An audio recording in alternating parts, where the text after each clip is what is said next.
Fortnite has a lot of great characters in their storyline. If you want to look at the protagonists, you obviously have Hope and Jones, but if you look closer, you have characters like Stellan, the Scientist, the Singularity. If you want to look at the gray area characters that are neither bad or good, we don't actually have a lot of those, but the ones we have are great, and those two are Midas and the Ice King. Amazing characters, both of them.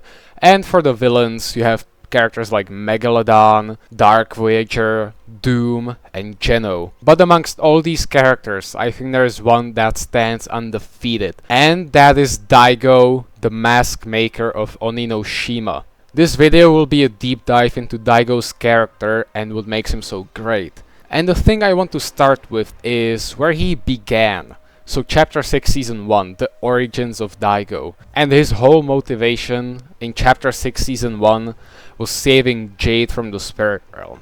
See, he gave Jade a mask because Jade was possessed by a demon from the spirit realm.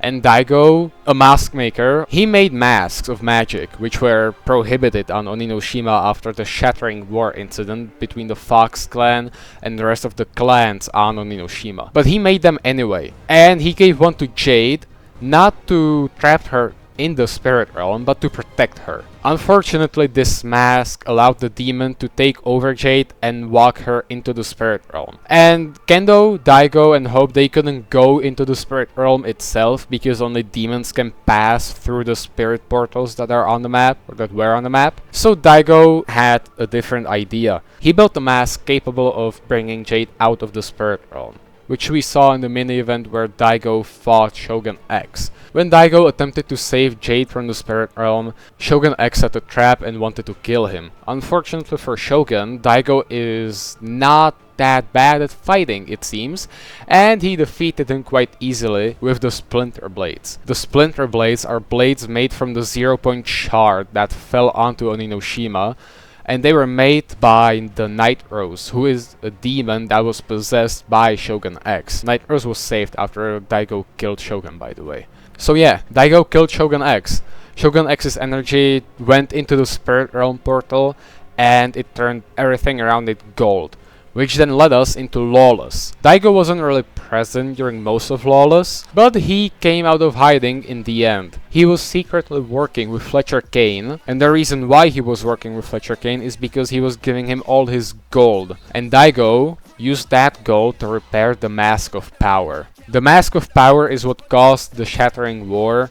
It's an immensely powerful mask that was prohibited, and he brought it back to try and kill the dark presence in the spirit realm. You see, after Daigo killed Shogun X, he went into the spirit realm, and he felt a dark presence in there, and he felt that it had the shard. So he was set on a mission. He wanted to kill the dark presence and save Oni no Shima on his own. He knew that the dark presence wanted him. It wanted his family.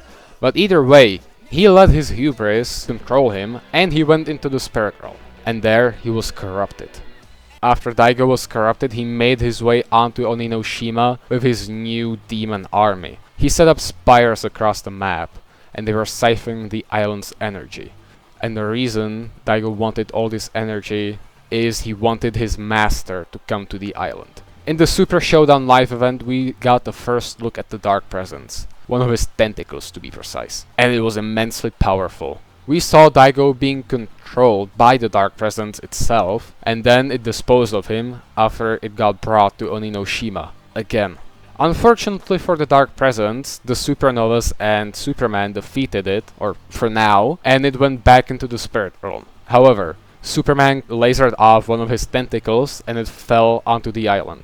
And the bugs of Oni no Shima drank this blood from the tentacle, and they mutated into the Onimorphs, bringing us into Chapter 6 Season 4, Shock and Awesome. In Shock and Awesome, Daigo regretted his actions and he gave up the spirit realms to the Looper. Because you see, Daigo, Hope, Jones, Night Rose, Jade, and Kendo were planning on sieging the spirit realm. But before they could do that, the island was invaded by the bugs that were created from the Dark Presence's blood. Fortunately for us, the OXR, Onimorph Extermination Rangers, were here to help us alongside the Power Rangers for some reason. And across the season, we were killing the bugs, and we defeated them, we drove them away. But then, from Theodore Fliesby, the GOAT, we learned that it wasn't actually us driving the bugs away. They ran because they sensed something bigger coming, something darker. And then, in the mini-event for that season, we saw the Dark Presence enter the map. And then we cut to Simpsons. So what was Daigo doing?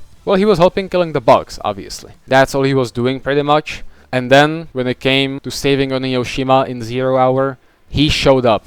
Him and Jade. Kendo was not there, he's a fucking bum. Yeah, he helped save Oninoshima from the Dark Presence. He's the GOAT. He redeemed himself. And after 0 hour, Elite Zadie found Daigo and recruited him into the Elites. And this season, in Chapter 7, Season 3, we learned that one of the main reasons why he was allowed to join the Elites is killing Shogun X, actually, which is an insanely cool detail. I am so glad we actually got that part of dialogue between those two, and I think it's really cool. Daigo is also relevant this season. He is going to get some weekly quests, and I assume he will be the one to figure out that what the Visitor is planning with the sprites is wrong, because he used the sprites to power the mask to save Jade. And this is just all so cool. I love Daigo's character.